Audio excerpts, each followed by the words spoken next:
आज आपण झणझणीत सोया किमा बघणार आहोत. त्यासाठी मी 2 कप सोयाबीन गरम पाण्यामध्ये जवळजवळ 15 मिनिटं भिजत घातलेले होते. आता या सोयाबीनचं पाणी आपल्याला पूर्णपणे काढून घ्यायचं आहे आणि हे सोयाबीन आपल्याला मिक्सरमध्ये वाटून घ्यायचं आहे. वाटताना आपल्याला सोयाबीन जास्त जाडही ठेवायचे नाहीये किंवा जास्त बारीकही करायचे नाहीये. अगदी मिडियम स्वरूपामध्ये ते आपल्याला वाटून घ्यायचे आहेत. आता पूर्ण सोयाबीन मी हे वाटून घेतलेले आहेत. आता आपण एका कढईमध्ये 2 ते 3 चमचे तेल टाकून घेणार आहोत. तेल गरम झाल्यावर आपल्याला 2 मिडियम आकाराचे कांदे टाकून घ्यायचे आहेत. कांदे आपल्याला 2 ते 3 मिनिटं छानपैकी सोनेरी रंगावर परतून घ्यायचे आहेत. कांदे परतल्यानंतर आपल्याला आलं आणि लसणाची पेस्ट टाकून घ्यायची आहे. आलं आणि लसणाची पेस्ट सुद्धा आपल्याला छानपैकी परतून घेणार आहोत. एकदा का हे छानपैकी परतून झालं की त्याच्यात आपण पाव वाटी फ्रेश वाटाणे टाकून घेणार आहोत. वाटाणे टाकून घेतल्यानंतर छानपैकी आपल्याला ते परतून घ्यायचं आहे. आता याच्यात आपल्याला जवळजवळ 2 ते 3 टोमॅटो टाकून घ्यायचे आहेत. टोमॅटो शक्यतो आपल्याला पिकलेलेच घ्यायचे आहेत, ते जेणेकरून लवकर मॅश होतील. आता हे टोमॅटो आपल्याला जवळजवळ 5 ते 7 मिनिटे छान परतून घ्यायचे आहेत. तुम्ही झाकण ठेवून सुद्धा टोमॅटो शिजवून घेऊ शकता. आता मी टोमॅटो छानपैकी शिजवून घेतलेले आहेत. टोमॅटो एकदा शिजून झाले की ते छानपैकी मॅश करून घ्यायचे आहेत. एकदा का टोमॅटो मॅश झाले की त्याच्यात आपल्याला आवडीनुसार मसाले टाकायचे आहेत. त्यासाठी मी अर्धा चमचा हळद, प्रत्येकी 1 चमचा लाल मिरची पावडर, गरम मसाला, किचन किंग मसाला, धना पावडर, जिरा पावडर आणि आमचूर पावडर टाकलेली आहे.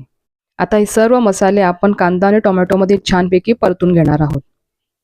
त्यासाठी आपल्याला याच्यामध्ये 1 ते 1.5 कप पाणी टाकून घ्यायचं आहे, जेणेकरून ते मसाले करपणार नाहीत.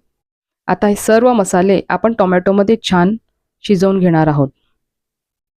जवळजवळ 5 मिनिटं मी हे मसाले छान शिजवून घेतलेले आहेत. 5 मिनिटानंतर आपण जर बघितलं, आपली ग्रेव्ही सुद्धा छान अशी तयार झालेली आहे. आता या ग्रेव्हीमध्ये आपण 2 चमचे दुधावरची ताजी साय टाकून घेणार आहोत. साय टाकल्यामुळे खिमाला चव खूप भन्नाट येते. तुम्ही तुमच्या आवडीनुसार तिथे 2 चमचे दही सुद्धा टाकून घेऊ शकता. आता एकदा का साय टाकले की साय टाकल्यानंतर पुन्हा 10 मिनिटं आपण ही ग्रेव्ही शिजवून घेणार आहोत. मस्तपैकी ग्रेव्ही आपली तयार झालेली आहे. आता या ग्रेव्हीमध्ये आपण बारीक केलेला खिमा घालणार आहोत. चवीनुसार आपण मीठ टाकून घ्यायचं आहे. मीठ टाकल्यानंतर हा जो खिमा आहे तो खिमा आपण ह्या ग्रेव्हीमध्ये छान असा परतून घेणार आहोत. जवळजवळ 5 ते 7 मिनिटं हा खिमा मी छान परतून घेतलेला आहे. आता त्याची चव जास्त वाढण्यासाठी आपल्याला या खिमामध्ये जवळजवळ 1 ते 1.5 ग्लास गरम पाणी टाकून घ्यायचं आहे. पाण्याचं प्रमाण तुम्ही तुमच्या आवडीनुसार कमी किंवा जास्त करू शकता. आणि सगळ्यात महत्त्वाचं म्हणजे तुम्ही खिमा जितका जास्त शिजवाल ना, तितकी चव त्याची जास्त वाढते आणि चवीला तो अप्रतिम लागतो. जवळजवळ 15 ते 20 मिनिटं हा आपल्याला खिमा शिजवून घ्यायचा आहे. 15 ते 20 मिनिटानंतर आपण जर बघितलं तर खिमामधलं जे पाणी आहे ते पाणी पूर्णपणे आटून गेलेलं आहे. आणि तुम्ही बघतच असाल की खिमाला कलर देखील खूप सुरेख असा आलेला आहे. आता मस्त त्याच्यावर मी छान अशी कोथिंबीर टाकून घेतलेली आहे. तर सगळ्यात शेवटी याच्यावर आपण बटर टाकून घेणार आहोत. बटर नाही टाकलं तरी चालेल, पण चव दुपटीने वाढते. मस्त गरमागरम आपला सोया किमा हा तयार झालेला आहे. चवीला तर अप्रतिम आणि भन्नाट असा लागतो.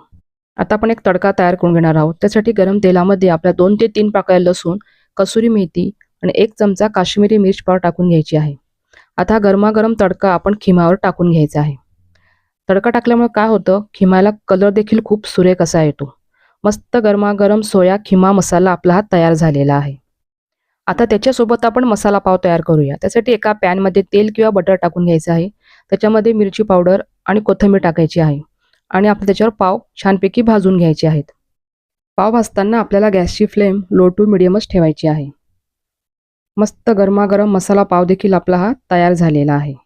मस्त झणझणीत सोया खिमासोबत मऊ लुसलुशीत गरमागरम मसाला पाव चवीला अप्रतिम असा लागतो.